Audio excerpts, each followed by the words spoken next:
What's up, everybody? I'm back with a new movie review.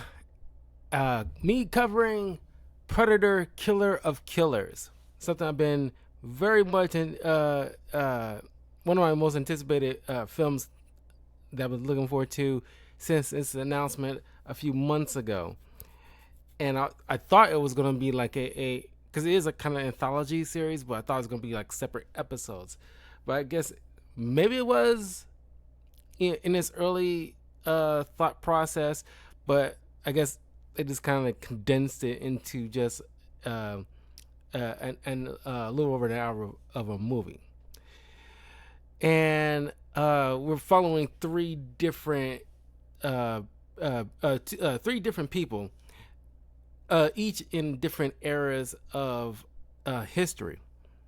Now, before I continue on, please do me a huge favor and like this video, leave a comment below, and let me know what you guys think of the Predator film, which is directed by the same guy who directed the Prey film, and will be directing this November's live action Predator film, Predator Badlands, Dan Trachtenberg, who is probably having like a one hell of a run right now because Prey is an amazing film. Really, got on the upswing, taking the Predator franchise on the upswing. And I think he's probably the only guy who probably can do a solid Predator film and understand what we want. Hence, Killer of Killers. Because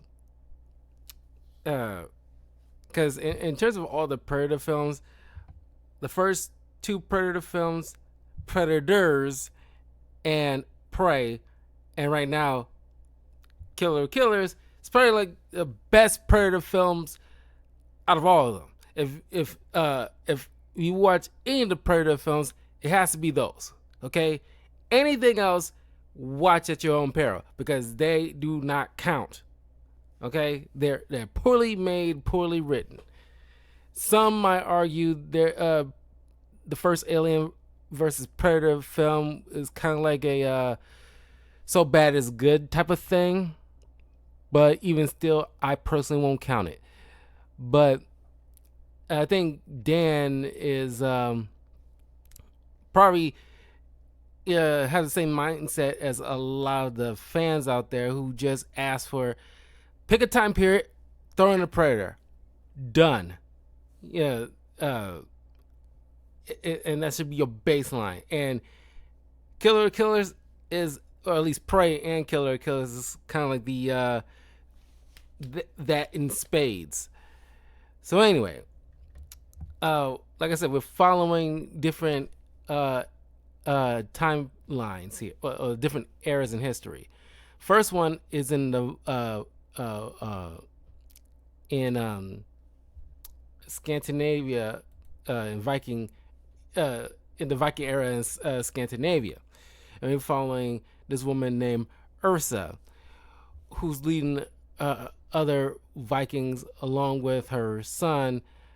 Starts with an A. What was it? Anders. On to raid this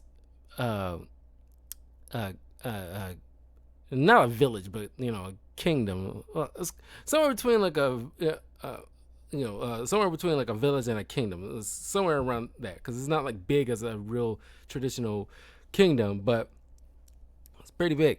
But they managed to raid this area because the leader, well, it was kind of like a village. Then it was like a kingdom. Conflating the two. Sorry. Anyway, she's on the hunt to look for the guy who killed her father when she was young, or at least threatened. He beat her father in combat and threatened to kill her if she doesn't kill him because he's already mortally wounded and dying. So the father convinced a young Ursa to kill him so that way she can live. So this has always haunted her. So now she's got her own rebel Vikings along with her uh, young son, and making her way uh, to the kingdom where this guy is going to be. All the while, they are being tracked by a predator. Now, once they raid this kingdom, and the son ends up killing the uh, that leader. Here comes the predator, killing all of Ursa's men, and um, Anders gets wounded when the longhouse is collapsing, while Ursa is tangling with this big brute of a predator who has, ironically, a shield of his own, but it's one of those kind of concussion force type of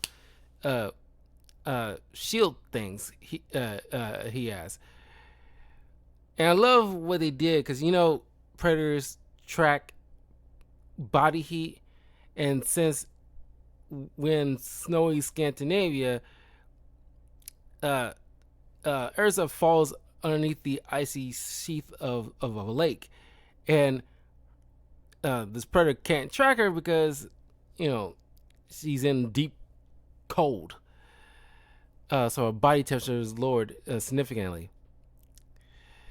So she managed to kill this thing after using an anchor to drag this sucker under the water, and using his weapon against him to, while it propels her out the water. It forces him back. The recoil forces him back. His head, he gets impaled by the hooks of the anchor. All the while I was kind of just letting you guys know, at no point none of the predator's little explosive gauntlets ever went off. I was kind of half expecting that, at some point in the film, because that's like a go-to thing. When a predator loses, it has to leave no evidence behind. But maybe they did not start doing that until no, because they did that in Prey. I only seen Prey a couple of times, but it's been like at least 4 or 5 years. Shoot, can't remember if that thing went off in that movie. Because my line of thinking is, okay, maybe they didn't start implementing it until years later in human history, when their humankind's technology got a little bit better. So it's like, okay, we can't leave evidence behind because they're not exactly they're not technologically superior, but at the same time, humans' technology advanced to a point where you can't they can record stuff now, so it's, we can't leave evidence because one of the what was the predator with Keegan Michael Key and Thomas Jane was in, was one of the crappier ones. They I kind of like this part because it makes sense, because it's hard to say if this is like overall a true thing or not, but basically that they're they're hunter obsessed, trophy obsessed kind of culture, but in order to they don't want war. They want to be able to go out and about unrecognized, kind of situation. Not make their movements incredibly public to a too large amount of individuals. Uh, so if a wider world, if a whole planet knows of them, then at least in like you plop in 2010, and then somebody record a predator, blasted it on all media platforms, and the predators picked it up. Okay, we got to go to full scale war, annihilate this entire planet, so that way this cannot get out to other planets, because that would ruin the hunt. They kind of set that kind of line of thinking up, so that because that explains why they have the explosive gauntlets, because there's no evidence trace if they ever been here. But that being said, you know these predators leave bodies, at least in this film. The bodies are left here. There's no explosion to erase any evidence, and years later, when some kind of archaeologist ends up finding these things, can lead to an issue. I'm overthinking it a bit, but it's just that's what I'm saying. Like, half expect some kind of explosion going off to erase the evidence, but whatever. Then the next anthology, we're in feudal Japan, where we see two young boys who are brothers being raised by this Japanese warlord. And in order to this is kind of like one where it didn't have very much dialogue, but you could just tell by how the scene is playing out that only one can succeed him. It can't be both of them. So one of the brothers ends up, it's not a training session anymore. One of the brothers decides not to fight the other, while the other, who clearly wants the leadership role, ends up attacking his own brother, leaving a cut on his cheek. The one who didn't want to fight ends up running away. Fast forward 20 years, now that the father has passed on, the one of the brothers now is prepping to be is the warlord, new warlord now, a new shogun, I guess.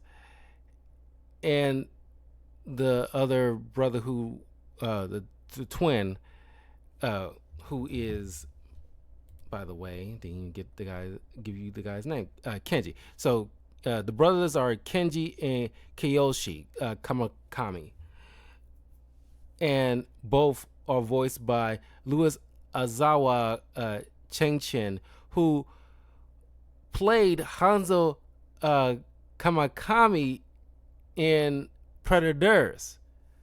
So this Hanzo probably is like a descendant to from one of these brothers, and it could be like a nice little tie-in.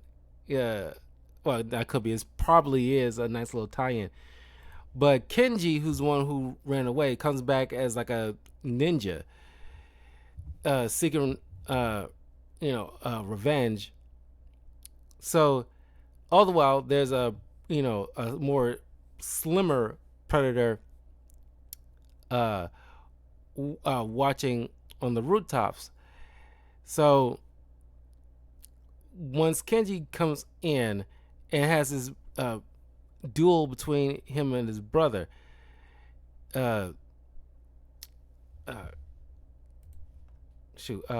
Kiyoshi ends up seemingly falling off the balcony to his death, which wasn't on purpose. But then the predator starts attacking Kenji right as the soldiers about to come in.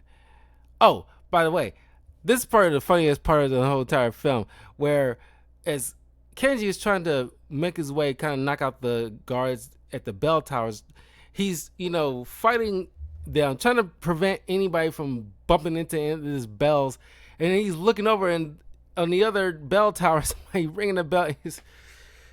He's just like just the other defeat and the look he just gives. It was so freaking funny because it's like he had to do all this maneuvering and hand combat just to avoid making any sound, just from some other idiot over the other bell tower ringing us the alarm, and he's like, whatever. But that part really slayed me. That was really good. Um, uh,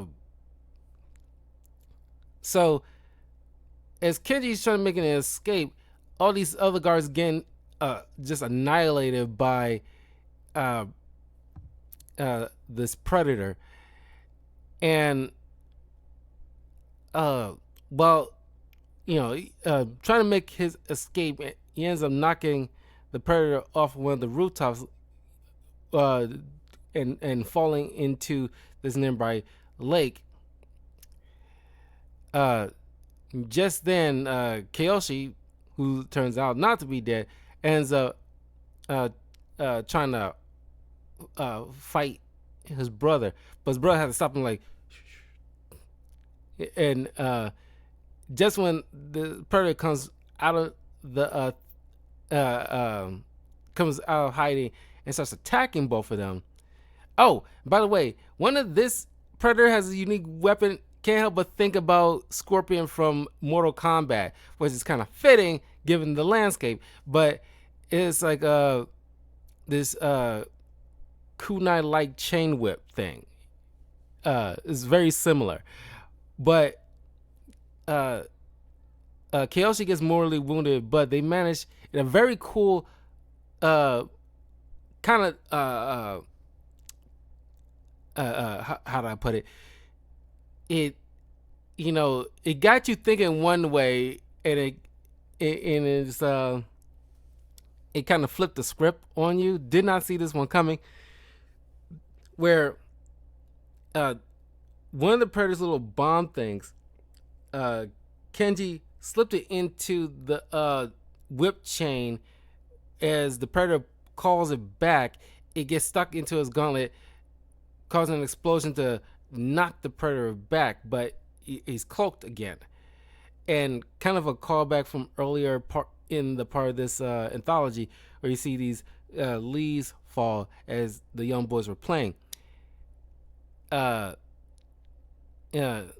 these leaves are falling, both brothers get up, prepare their weapons, and it seems like they're gonna resume their fight, but it turns out that the leaves fell on the cloaked predator, revealing where he is, and they both slashed that thing to ribbons. But Kyoshi, then falls to his wounds. Then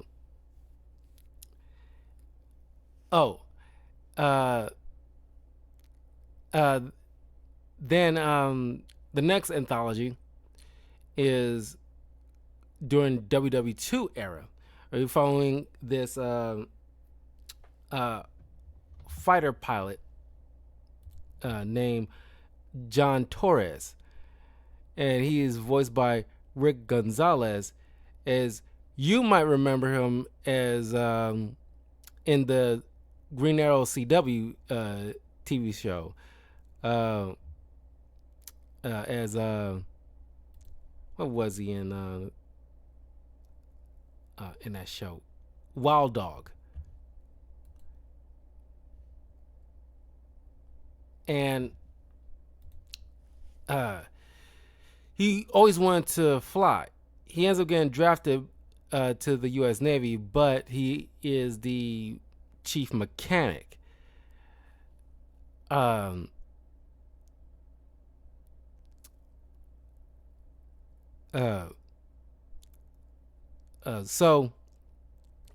an alert goes off on the base, where a ship is coming in completely, damaged, where a pilot is screaming about hooks in the sky, and thinking it's like the enemy, uh, uh, John's superior and a couple other fighter pilots go flying off, while John looks into what got caught in that pilot's plane or aircraft, and always fun to see all these unique weaponry of the Predator. They always change it up because uh, uh, like in Predators, uh, I'm pretty sure it's in Predators or Predator 2, one of them, where uh, yeah, it was Predators. It's like from Lawrence Fishburne's character, who mentions to the group that you know, every time uh, the predator comes in and one human ends up killing one of them, they get interested because they will come back with different tactics or different weaponry to make them more efficient killers, uh, efficient, better killers. So this one I thought is very unique because we never see a predator, utilizing an aircraft to fight. So this one is just uniquely tied to take down warriors who fly. Uh, and this one has like hooks that tracks by heat signature, and it's like you see like basically harpoons barreling through aircrafts and just dragging the target through the whole entire thing, destroying the plane and killing the pilot in the process. Which is surprising that we don't see the enemy because it's WWE2. Surprising there's no access power aircrafts that we see fighting with the Allies once they both realize there's a alien ship or some weird bogey annihilating all the ships. And but it's whatever. But once John Torres realized what the weapon is capable of, he tries to reach out on the radio to his captain, but they're already too far out from to pick up on the radio. So he takes this kind of jalopy aircraft, goes out to relay the message about what's in the sky, that you got to get out of the sky. But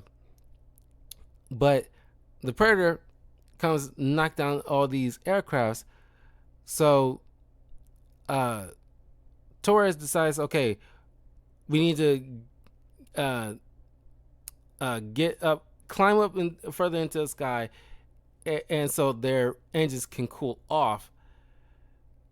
But the captain decides to sacrifice himself just to give Torres enough time to take down this predator.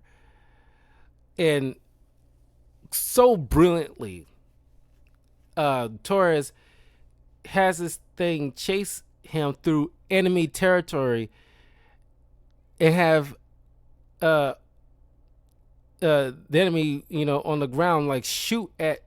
Well, he shoot at him because obviously the enemy, but also shoot at get enough weapons because he doesn't have enough weapons on his aircraft, but the enemy do, and they're close by. So just to damage this sucker, but then tricks the predator firing one of his things at his aircraft, which as he ejects, it loops around and ends up colliding into his ship so he can take out that enemy craft. He says a signal flare, he gets picked up, and when he finishes tour of duty, which I can't but think like, dude, what? I'm assuming he should have, but dude, you got to let these people know what you saw. But given the time period, I don't know if they would have believed him. Uh, and the enemy probably wouldn't have been much help because they don't know what they probably would have saw, even if they would have came forward with whatever, and it probably would have been redacted and shoved into the corner, or they probably thought he would be crazy. So whatever. It would probably wouldn't have been until the uh, late 1980s where Arnold Schwarzenegger's Dutch character, after his little situation, they where they probably were more inclined to believe what he saw. But even then, it was a little tough. But it's kept on record all the way up until the point of Predators, when one of the characters remembers from an old report from that situation, uh, with remembering from the details laid in the record, is what she see in front of her with this predator thing and what it looked like. Um, um,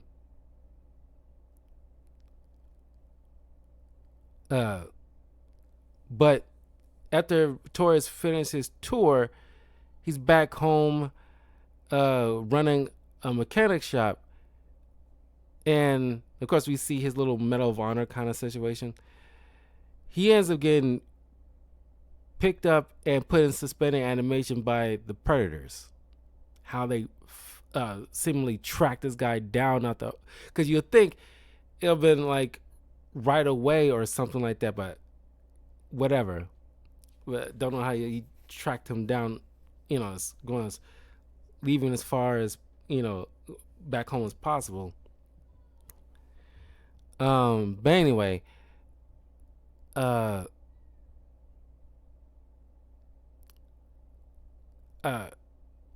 while on the Predator ship, John is put into a room with Kenji and Urso, who after their events were eventually kidnapped by these predators as well, and forced to wear these explosive collars that this predator war chief can control to explode the head, as demonstrated by I guess a rogue predator that it explodes the head.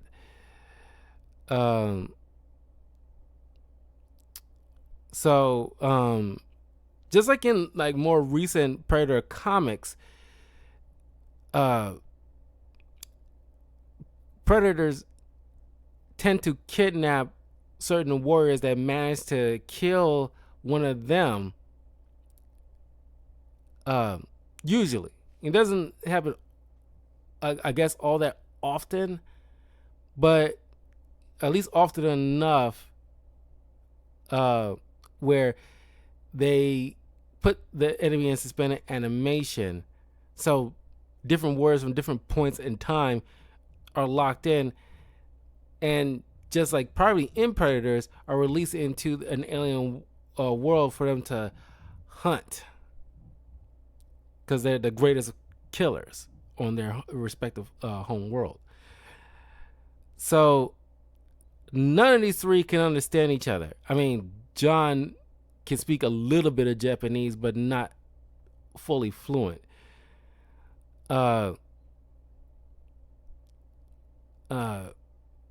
So the warlord wants them to try to kill each other in this arena for all these other predators, or if you want to know their native names, the Yautja. That's what the predators are. Alien race's name is called the Yautja.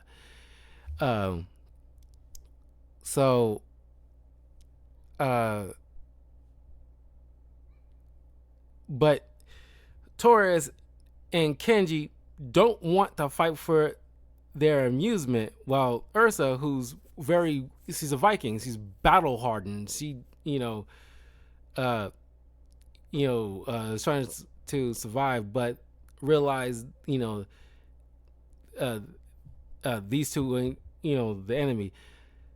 So then the warlord then sends out this giant alien beast to uh, attack them.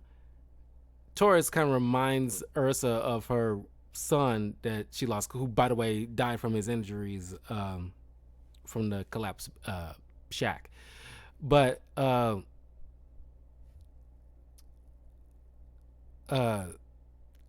Torres seemingly dies by getting swallowed whole by this thing, but an earlier predator gets eaten by the thing when it's trying to pull the sucker out from the cage. But because it had a gauntlet on, Torres managed to remotely control and remove the explosive collars around their necks. And because it, I guess, ate a bike, Torres drives out the beast um, and picks up Kenji and Ursa so they can make their way to the Predator ship that's right behind the Warlord. Because he is like, okay, I'm pretty sure I can fly this thing.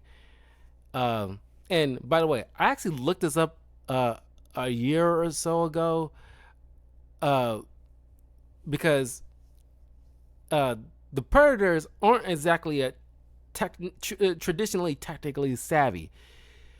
It turns out, not sure like how canonized this is, but they're not exactly a very intellectuals, or they don't have, like, I guess, scientists on their in their race. They're all about battle and hunting. So you ever wonder why their stuff seems so crude? It's just simple enough for them to understand and how to use it.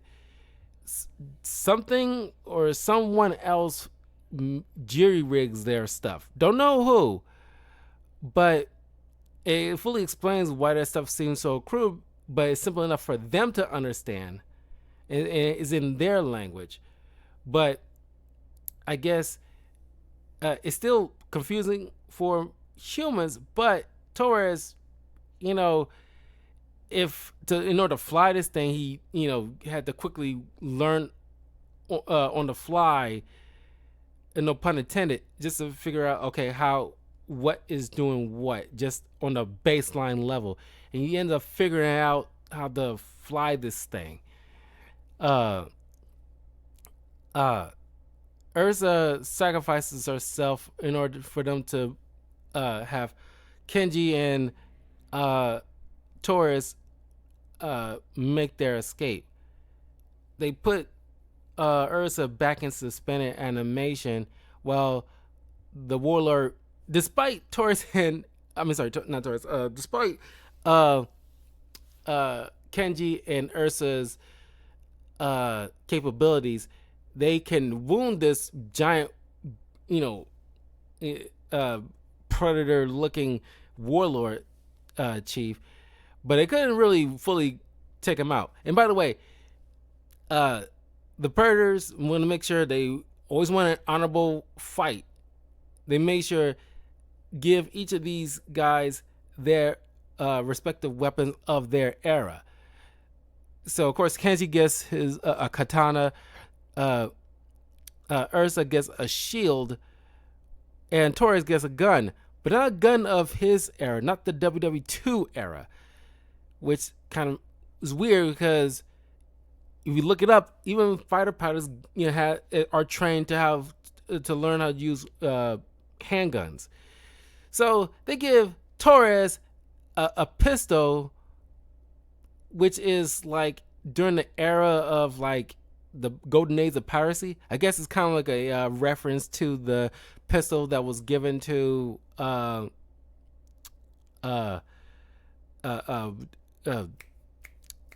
Danny Glover's character in Predator 2.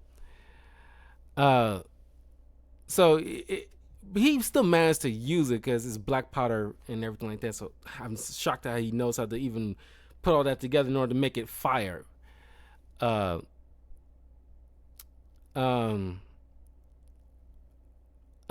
So all these predator ships go flying off to chase after Torres and Kenji. And as the movie ends, the predators take a sleeping Ursa to a place to where they can store her while she's in suspended sleep. As they walking by, one of the suspended animation suspended animation uh, coffins. One of them is the is Naru from Prey. So you ever wonder what happened at the end of it? She ultimately gets captured, being able to take out one of the predators. She ends up getting captured. So we can definitely see this won't be the end, and we'll probably get more of this stuff. But I really like this. It's very good. It's on Hulu, so I highly recommend you checking it out. It's only 90 minutes long, but we should get more animated anthologies and see if we can continue on with this kind of story, and hopefully like Naru becomes part of these like another group to help get a lot of these people out of this containment, because a lot of them are coming from different eras, speaking different languages from Earth's history, and it's like it's very interesting. And the animation kind of reminds me of the first Spider-Verse film, like Miles Morales universe. It kind of reminds me of that same animation. So highly recommend you guys checking out. Hopefully, Badlands is as good as Prey in this, because so far nobody's really liking this skinny, I guess, young adult, just probably out of its teens predator so far. But so far, Dan Trachtenberg has 2 wins on his belt, Prey and this. And clearly, Naru is going to be kind of like the Captain America of all his, Predator films with human characters working together. She has to be kind of like the leader in a way. Anyway, I will see you guys in a little bit as I get back to playing some more Marvel Rivals and some Borderlands 2. So anyway, I will see you guys in probably like 30 minutes to an hour, because I gotta give me something to eat. But anyway, I'll see you all soon. Take care.